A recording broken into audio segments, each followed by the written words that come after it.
Hello there, it's Luke, and welcome to the second part of the tutorial about tissue fluid formation.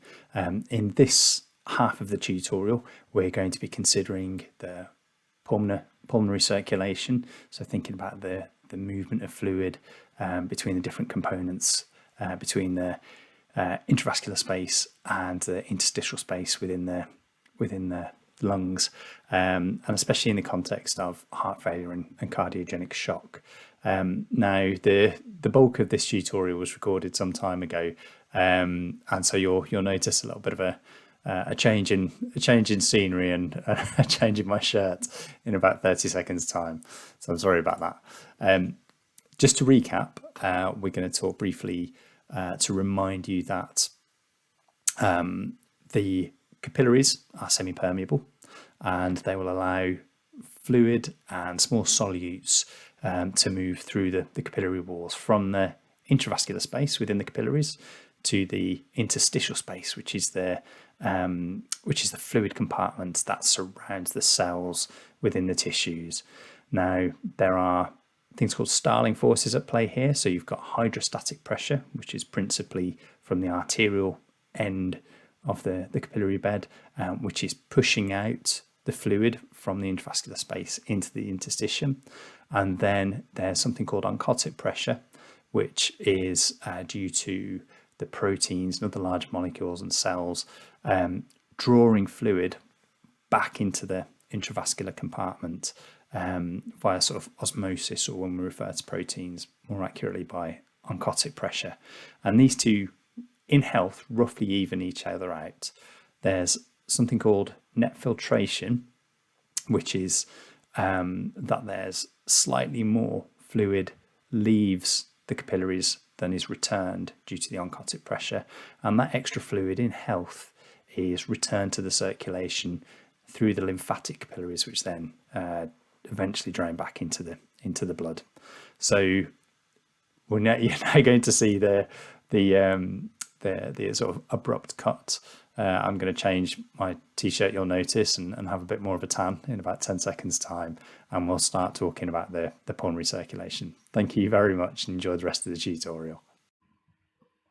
We're going to move from the systemic circulation to the pulmonary circulation now. So we're thinking about the blood coming back in through the vena cava into the right side of the heart and being pumped through the pulmonary artery, through the lungs, and into the left side of the heart. Now, ordinarily in health, this is a much lower pressure circulation. You don't need those sort of great pressures that are generated by the left ventricle, for instance. And in health, in our diagram here, we can see that the smaller amount of hydrostatic pressure roughly equals the oncotic pressure within the capillaries, and so there's not really that same net filtration of fluid. In general, your lungs in health shouldn't have a lot of interstitial fluid being sort of pushed out by the hydrostatic pressure.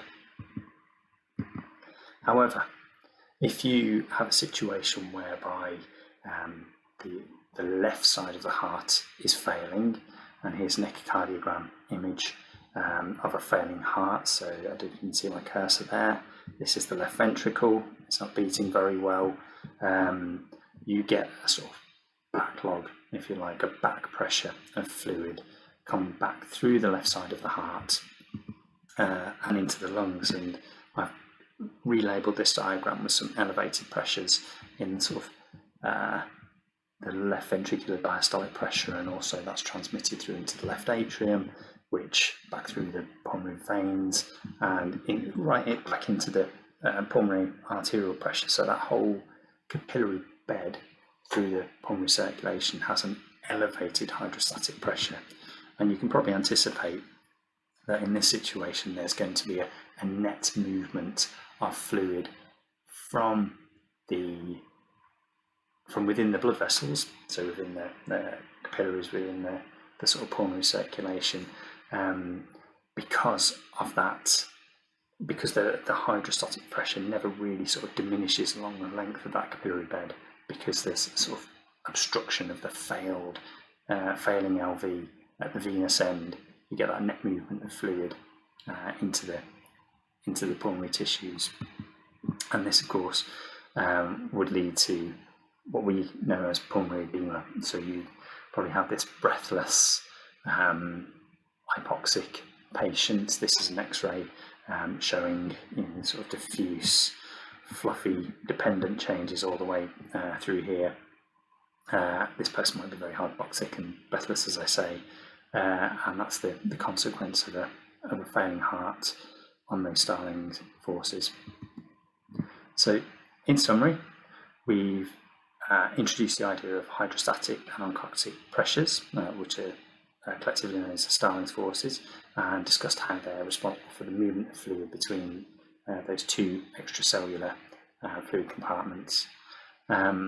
We have considered some pathological processes which lead to edema, or at the other end of things, dehydrated tissues, and then we've paid particular focus to pulmonary edema as it would occur in the context of a failing left ventricle.